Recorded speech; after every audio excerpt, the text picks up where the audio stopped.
Hello, I'm Kara Friedenberg, joined by Ryan Schneider. Today, we're diving into the One Big Beautiful Bill Act and what it means for the asset and wealth management industry. Overall, I would say very good news for the industry.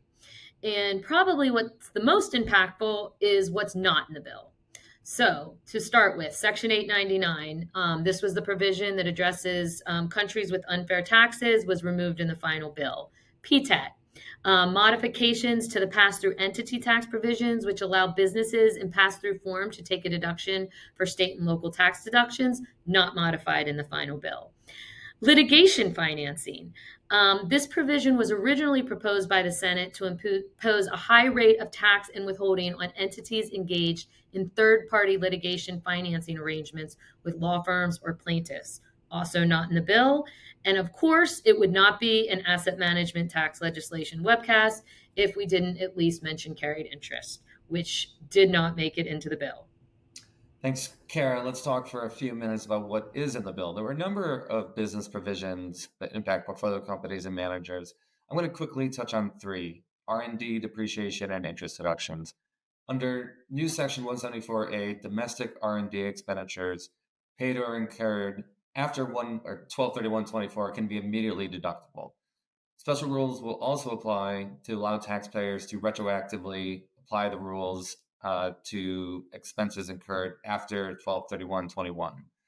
Full expensing of bonus depreciation applies to property acquired after January 19th, 2025, as well as some other special plans in qualified property.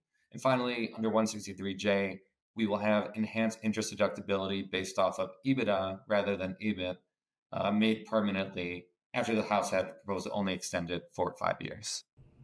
Yeah, Ryan, another thing that I think has gone under the radar a bit is with respect to employer provided meals, which are currently subject to a 50% limit on deductions. TCJA, or the Tax Cut and Jobs Act, had added a provision to remove this deduction completely, but actually delayed the provision's effective date to apply to expenses paid after 2025. So now those rules are going to go into effect in 2026, and meals provided for the convenience of the employer and employer operating eating facilities, unless they're actually paid for by the employees, will no longer be deductible. Yep. And a few other things impacting individuals, I think, to touch on. Excess business losses. There was a proposal to convert excess business losses to retain their status as EBLs going forward. That provision was struck, so the status quo remains where losses will convert to NOLs in future years, but the provision was made permanent going forward. 199A, which provides a 20% deduction to owners and pass-through entities, that was also made permanent. It is worth noting that at one point there was a proposal to extend the deduction to distributions from BDCs, business development companies, but that did not make it into the final bill. And also, Ryan, there's a new limitation on itemized deductions, which limits the benefit of all itemized deductions to a maximum 35% effective tax rate, or essentially for taxpayers in the highest rate bracket, would essentially trim 2% off of your itemized deductions.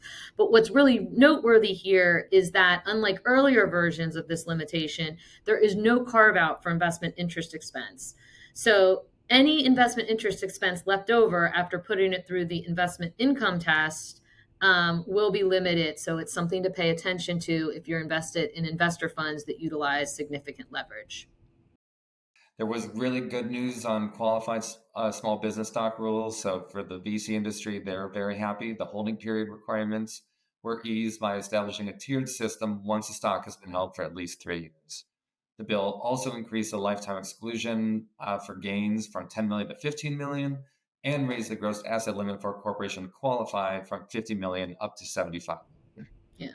Maybe not as good news is the excise tax on university endowments. So this has gotten a lot of attention in our industry because many of these large university endowments are the large investors in asset management products. And essentially, this replaces the current 1.4% excise tax with a three-tier rate system that has the top rate at 8%.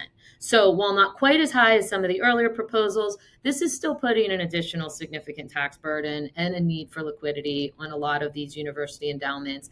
And it's also interesting to note that there is a specific anti-avoidance provision in these rules. So we're really seeing a lot of these universities work closely with their asset managers on what they can do to plan for these while keeping that anti-avoidance measure in mind.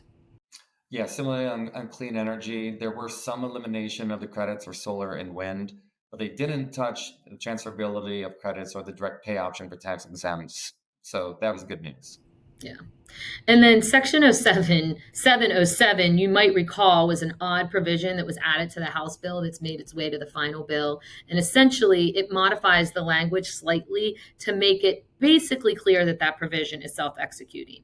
Now, as a result, what I think this really means is funds with management fee waivers should revisit the terms just to make sure there's a significant entrepreneurial risk to be respected, and that they are factoring in a lot of that legislative history into their analysis.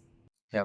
And then lastly, there were a few changes around rates and rules in the international arena around guilty, FDI, B that we're not going to get into, but I do just want to quickly mention here the restoration of Section 958B4, which limits the downward attribution from foreigners to U.S. persons. It should have a really positive impact on cutting down the number of CFCs and Form 5471s that will be filed with our U.S. tax returns. Yeah, thanks, Ryan.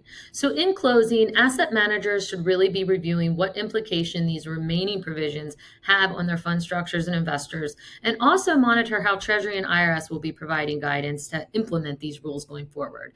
Also, one final note, pay attention to how states may respond. As always with federal legislation, we're looking at whether states will conform to federal law.